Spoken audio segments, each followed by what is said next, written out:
When you get a chance to talk about any kind of pizza and any kind of cheesesteaks in Philadelphia, the number one, the hardest hitting name that comes up is Angelo's. You know that, and I know that. But hey, we're with Danny, the man behind Angelo's. We're gonna be sitting down or standing around a little bit and having a talk about how did you get in the pizza business when you started in the bread business? Because this thing is going worldwide. Well, nobody's more surprised than me. Well, the key to my success is I surrounded myself with beautiful people you can't see, but they're behind you right now, and they're always behind me. And listen, nobody's more surprised than me. I was in the bread business, failed, went bankrupt a bunch of times. So that's a lesson to people. Failure is just an opportunity to start over, and it's a learning lesson. So don't be scared to fail. I've failed many, many times. So my wife was pregnant with our first kid, and my wife is a Sarcone. So she was like, "Yo, it was a bread company." Yeah, like with the oldest Italian-American bread bakery in the country. She wasn't gonna let me ruin that baby's life, figure out a way to make money. And I sold my bakery, sold this old abandoned pizza shop, and called, and here we are. Listen, life's really easy. Surround yourself with good people, treat people the way you want to be treated, and be fair and honest, and life's really pretty easy. And don't be scared to fail. Right? When you really made a name here in the neighborhood. I mean, when you opened, there's like lines around the corner. Yeah, we were pretty busy right from the jump. Everybody thinks Barstool, and Barstool, don't get me wrong, was a monster hit. But we had a following from our shop in Jersey, and it took like a year to get open here. Again, I went broke. Because I thought we were going to be open in a couple weeks. It took like a year.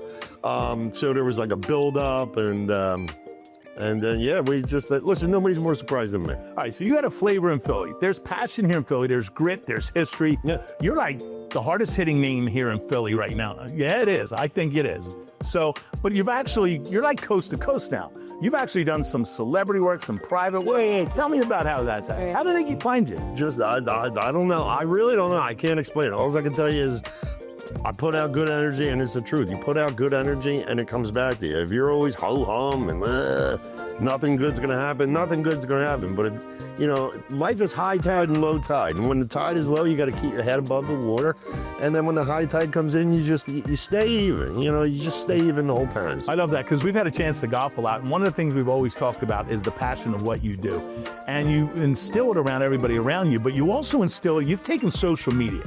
What is social media? I mean, you've blown up. You have the bread heads every morning you're talking. It's been crazy. Like, it's weird because people ask me, like, who does your social media? And I'm like, are you kidding? Do you watch the social media? It's me.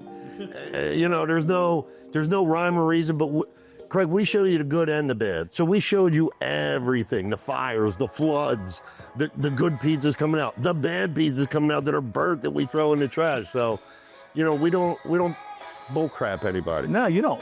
One thing is you're very clean of where it's at, and it instills in the neighborhood, because the neighborhood around you has engulfed you and loved you. When I invite you to my home, I wouldn't get you a chicken nugget and some garbage tomato from the supermarket and some awful mozzarella, put it in the oven and call it chicken parm. I would cook for you. I'm butchering chicken down. I'm breading it myself. And that's what we do here. When you come here, as you can see, we're upstairs here. You're in my home. So, whether you're coming to my house as my guest or you're coming into my shop as my guest, you're family. And I'll tell you one thing: when you slice the bread on your bread, you fill with that meat and the sharper the grouper sharp, yeah, really strong with the extra onion. Oh my! It's about balance, and so is food, right? So we got the roll, which kills me because our crumb in our bread is gorgeous, that open area. But like life, balance, right? The right amount of bread, right amount of cheese, the right amount of meat, right amount of onions if you're into onions. Some people ain't. Makes a good sandwich. Crazy question. Everybody wants to know. I mean, you've done celebrity cooking in California. You've flown the jets with your material and all that stuff, which is crazy. How did you and Bradley get together? For Bradley and Coops, the new edition coming in.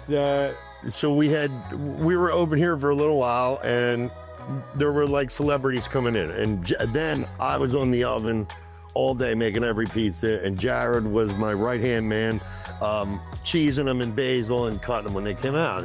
He would keep saying, like, ain't that guy or ain't that girl? And then it would be somebody. So then it was after an Eagles game on a Sunday, the place is mobbed, And Jared goes, ain't that guy? And I'm like, what guy, Jared? I turn around. And there's Coop standing there with his daughter and his Eagles hat. And there had to be 200 people in that little area, and nobody knew it was him. And he called later that night, and he was like, yo, man, that was the best pizza and cheesesteak I ever had. And I can't thank you enough for sharing the time with us and your love. honored to be a small part of this. I really am. And I'm more honored for you to be my friend, brother. I'm just some dude. There you go. Some dude making pies and cheesesteaks. The best, in my opinion.